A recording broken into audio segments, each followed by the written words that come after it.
everyone, and welcome back to my channel. I hope you're enjoying your week so far. I hope you're enjoying the springtime. I know I am. I'm actually going to take Freckles on a walk and listen to a couple of my podcasts after I film this video, but before I start getting way off topic, I did want to have a video specific for sellers because it's a seller's market right now. There's really no other way around it.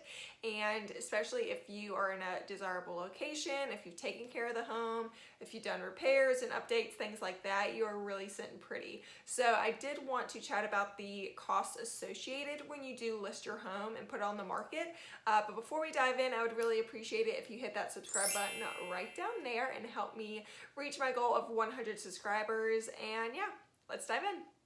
Now, I do want to say, as just a reminder, and this is really for everyone, when you are purchasing a house, you're not just, getting a home for you and your family. It's also an investment. So you have to make sure that you're taking care of it, making those necessary repairs and updates and things like that, so that in the future, when you do decide to sell, you have created more equity and value in the home itself. Okay, so let's go ahead and talk about the elephant in the room and the heavy hitter when it comes to listing your home, and that is agents' commissions. So typically it's going to be 6% of the sales price, 3% going to your listing agent, and then 3% going to the buyer's agent. Now, this is where a lot of people think that they could save some coin and do for sale by owner. That way they only have to pay the 3% for the buyer's agent. Now, you can do whatever you want, but really weigh your pros and cons, because there are going to be some things that you won't have access to or won't have if you do for sale by owner. For example, you might price it incorrectly because you don't have the resources and tools that a realtor does. The marketing probably isn't going to be professional and taken seriously. A lot of for sale by owners aren't taken seriously by potential buyers and their agents. And then more than anything, you don't have representation by someone who is licensed in real estate.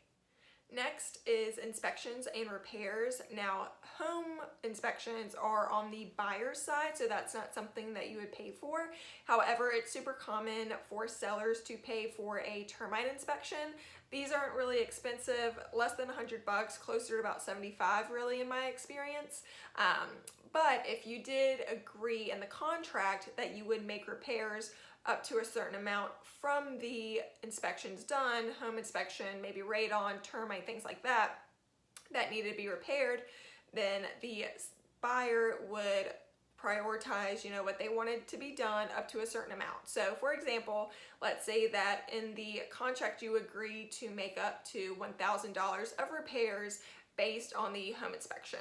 So you would get a list of things that the buyer would want done prior to closing. Once you come to an agreement with it, you would then hire professionals. You're not going to be doing them yourselves. Hire professionals to get those repairs done prior to closing. Now, you'll work with your agent. They're going to have a bunch of contacts that they could recommend for certain repairs, and sometimes you can pay for these repairs up front and just get a receipt for them, or sometimes you can even pay them at closing. Speaking of closing, buyers aren't the only ones who have to pay for stuff on closing day. There are a couple things that sellers have to pay for as well.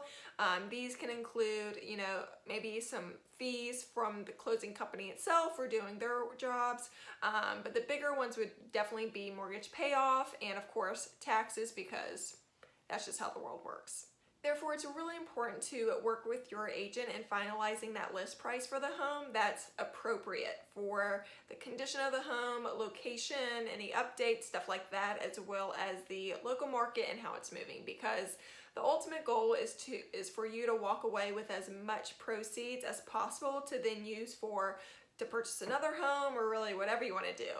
But I will link below a video that I did in the description box for how to prep your home for sale if you would like to check that video out next. Give this video a big thumbs up if you found it helpful, and if you're in the Roanoke area, don't hesitate to reach out to me if you're thinking about selling your home. I'm happy to set up an introductory meeting and talk about your home, the current market, and answer any questions that you may have. always, my contact information is in the last slide at the end of the video, but you can also, reach out to me on my different social medias. I'm on Facebook and Instagram as well as here on YouTube. But yeah, thanks so much for watching, and as always, I'll see you on the next one. Bye.